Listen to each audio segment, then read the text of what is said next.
just a young gun with a quick fuse. I was uptight. Bonjour à tous, j'espère que vous allez bien. Alors récemment sur le blog, je vous ai publié un article concernant les lip gloss d'Anastasia Beverly Hills en vous disant que ces gloss là risquaient très probablement de vous faire aimer les gloss, parce que c'est vrai que lorsqu'on parle de gloss de façon générale, on a tout de suite cette image atroce d'un produit ultra collant, voire même gluant, qui limite peut faire des petits filaments entre les lèvres. Enfin bon, je vous passe les détails horribles au possible. On imagine tout de suite le produit qui va migrer à peu près partout sur le visage pour peu qu'une mèche passe dedans. Pff, voilà, c'est fini. Et de façon générale dans notre esprit, on a l'impression que le gloss est typiquement le produit des années 90, ou alors le produit qu'on utilise quand on a 6 ans et qu'on a envie de se maquiller un petit peu. Bref, c'est mignon, ça scintille et voilà, ça s'arrête là. Sauf que moi, je milite un petit peu contre cette idée parce que en soi, je suis plutôt comme vous, c'est-à-dire que lorsque je vois la mention gloss, je me dis oh mon dieu. Sauf qu'il faut savoir qu'aujourd'hui, on n'est plus sur des formules qui datent des années 90 qui sont méga collantes, pâteuses, enfin tout ce qu'on veut. Et parfois, on peut avoir de très bonnes surprises en termes de formulation parce que les glosses d'aujourd'hui sont finalement formulés à base d'huile, etc. Et on retrouve souvent une formule plutôt gélifiée et non collante, ce qui fait qu'ils glissent mieux sur les lèvres et même si leur tenue ne sera jamais similaire à un rouge à lèvres, et on se retrouve avec de très bonnes surprises comme par exemple ceux d'Anastasia. Il faut savoir que moi je suis une grande adepte du fini glossy sur les lèvres, je trouve ça tellement joli, ça permet d'apporter ce côté pulpeux, souvent c'est facile à porter, et d'ailleurs je vous l'ai déjà dit, mais un de mes rouges à lèvres préférés c'est le rouge Coco Shine de Chanel, parce que justement on est sur cette texture rouge à lèvres, mais cet effet presque lèvres mouillées, et je suis complètement fan. Donc aujourd'hui je me suis dit que j'allais vous faire une nouvelle vidéo swatch parce que déjà ça faisait longtemps, et ensuite parce que j'ai découvert une autre formule de gloss qui m'a complètement bluffée, tout comme les gloss d'Anastasia. Il s'agit de ceux de chez Marc Jacobs, et pour tout vous dire, même la marque a un petit peu du mal à les décrire parce que dans le petit leaflet que j'ai là de description du produit, on retrouve très nettement la mention gloss lip lacquer. Donc en fait même la marque a un peu du mal à déterminer si c'est plutôt un gloss ou plutôt une laque à lèvres. Moi je pense que ça dépend surtout du fini et finalement de la teinte de chacun de ces gloss, puisque certains se rapprochent plutôt des lacs à lèvres lorsqu'ils sont très pigmentés et qu'ils sont complètement opaques sur les lèvres, et d'autres comme celui-ci qui est mon préféré de toute la collection, qui s'appelle Love Buzz. Non mais regardez-moi cette merveille tout droit tombé d'une autre planète, je pense. Et bien ces teintes là qui jouent plus sur l'effet glossy, sur des reflets, qui possèdent parfois un petit peu de nacre ou de paillettes, et bien je trouve que ces teintes là se rapprochent plutôt des gloss. Donc aujourd'hui j'avais envie de vous en parler un petit peu, vous proposer des swatchs des teintes proposées dans cette collection, puisque si vous me suivez sur Instagram, vous avez peut-être vu que j'ai reçu ce coffret de dingo dans lequel, si je me trompe pas, il y a 27 teintes de ces gloss. Donc je me suis dit que clairement je pouvais pas être la seule à profiter de tout ça, et j'avais envie de vous montrer leur rendu sur les lèvres et de vous en parler tout simplement. Et bon, ça va commencer à hurler parce qu'il y a une petite...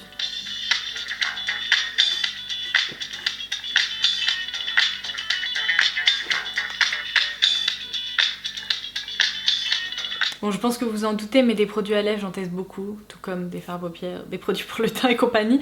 Mais en matière de produits pour les lèvres, j'ai plus tendance à avoir des coups de cœur lorsque ce sont des finis mat, lorsque ce sont des rouges à lèvres classiques, et beaucoup moins lorsque ce sont des lacs à lèvres, je vous l'ai déjà dit. Mais il y a un truc qui m'angoisse complètement, c'est que je me dis, mais comment est-ce possible de porter une laque à lèvres, par exemple de couleur bordeaux, et réussir à tenir plusieurs heures sans en avoir ici, là, sur les dents, enfin bref. Donc clairement quand on va travailler ou quand on est en vadrouille ou même quand on va dîner, peu importe, c'est clairement pas la texture la plus facile à porter, et je pense qu'on a plus tendance à stresser et à se dire est-ce que j'en ai sur les dents, est-ce que j'en ai là, oh mon dieu mes cheveux se sont coincés là-dedans, ah au secours. Donc lorsque des produits à lèvres de ce type me plaisent, c'est que vraiment la formulation est au top, parce que sinon j'ai tendance à les mettre loin dans un tiroir ou carrément à les donner à d'autres personnes, parce que je sais que personnellement j'en ferai rien. Dans cette gamme de gloss de Marc Jacobs que j'aime beaucoup, et c'est pour ça aussi je pense que la marque décrit ça comme un gloss, un lip lacquer, enfin ils savent pas tellement,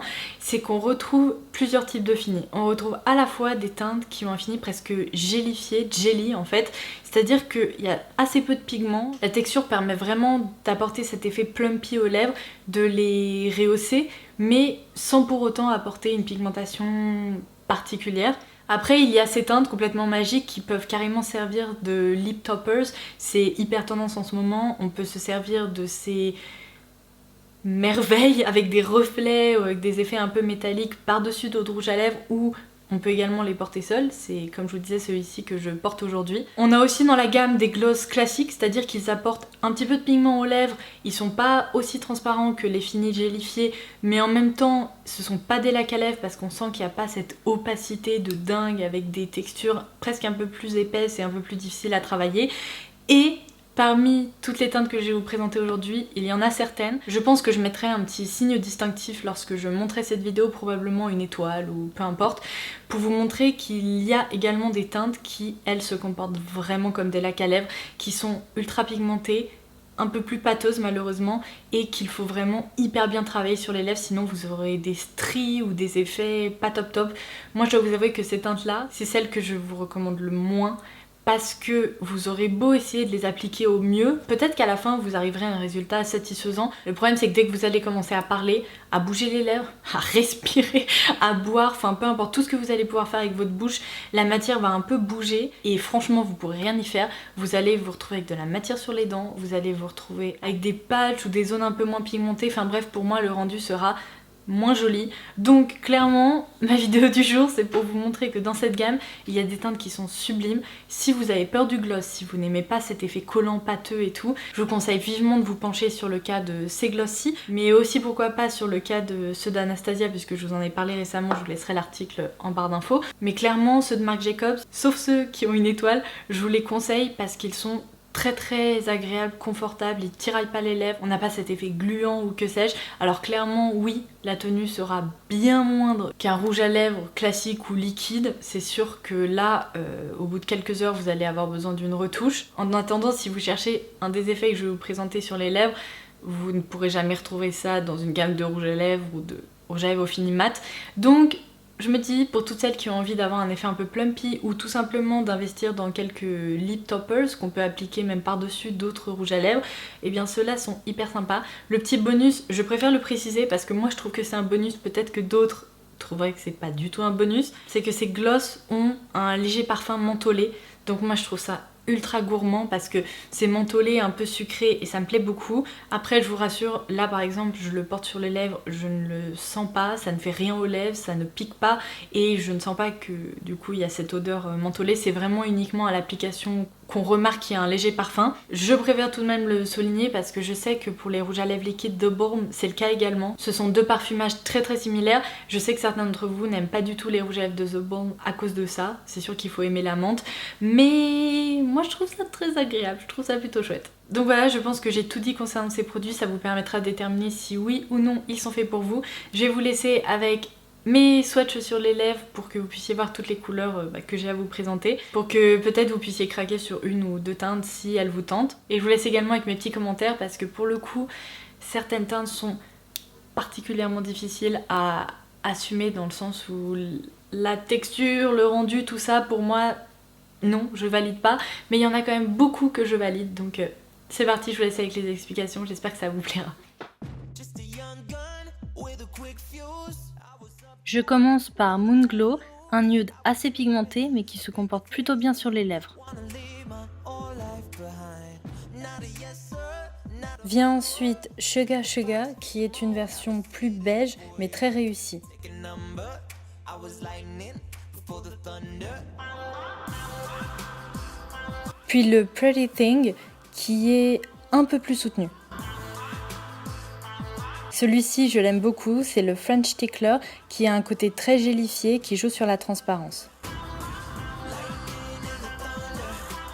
Première déception de la collection, Ra Ra, ça me fait penser à Ra Ra, oh là là, bon bref. Celui-ci est un peu trop opaque et a tendance à faire des stries sur les lèvres.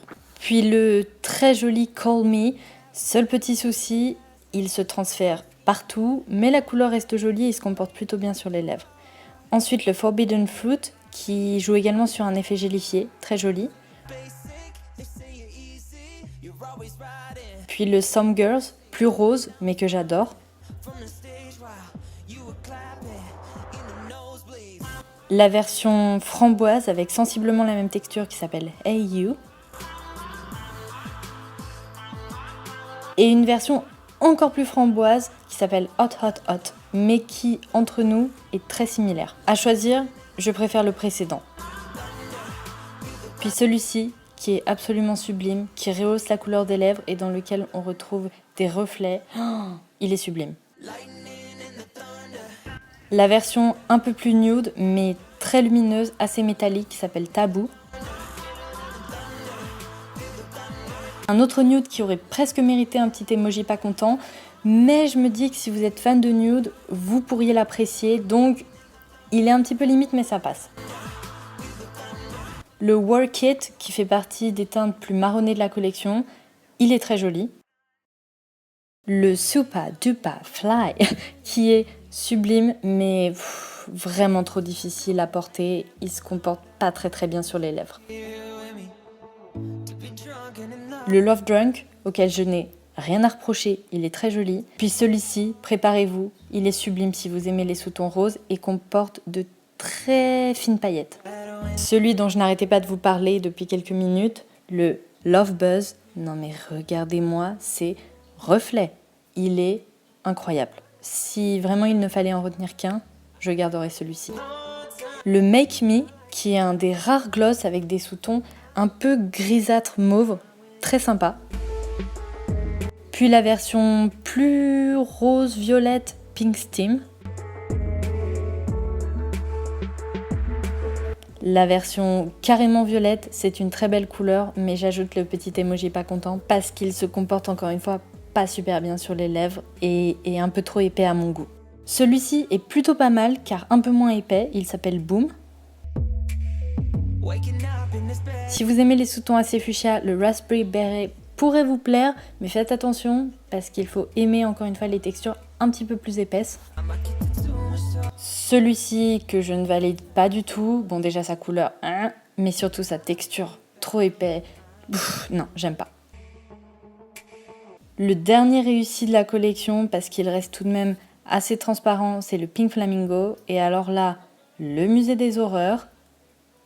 Ah, quelle horreur! Celui-ci c'est Rio, non mais non. Et enfin, je termine sur une note pas contente, le Want Me, que je ne valide pas non plus. J'espère vraiment que cette vidéo vous aura plu et en attendant la prochaine, je vous fais plein de bisous. Bye bye.